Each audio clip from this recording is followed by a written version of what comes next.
பாதையில் அதுக்கு பெயர் ஒத்தடி பாதை. என்ன பாதை? ஒத்த பாதை தான் இருக்குது, அதுக்கு பேர் ஒத்தடி பாதை. ரெண்டு பக்கமும் முள் மூங்கில் அது இது இதுன்னு இருக்குது.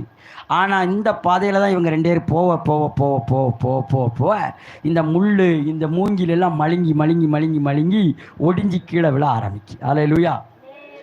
அதுக்கப்புறம் அவங்களுக்கு ஒரு பிள்ளை பிறக்கு. அந்த பிள்ளையோட 3 பேராக போகும்போது என்ன ஆகுது? கொஞ்சம் விரியாவது. அதுக்கப்புறம் இன்னொரு பிள்ளை பிறக்கு. அப்புறம் என்ன ஆகுது? விரியாவது. அதுக்கப்புறம் அந்த பிள்ளைகளுக்கு கல்யாணம் நடக்க ஆரம்பிக்கு. அதுக்கப்புறம் அது விரியுது. அப்போ என்ன ஆயிட்டு?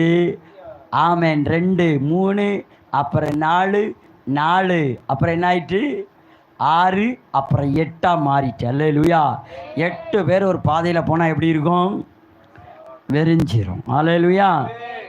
இன்னைக்கு நம்ம வாழ்க்கையில் தேவ சித்தத்தில்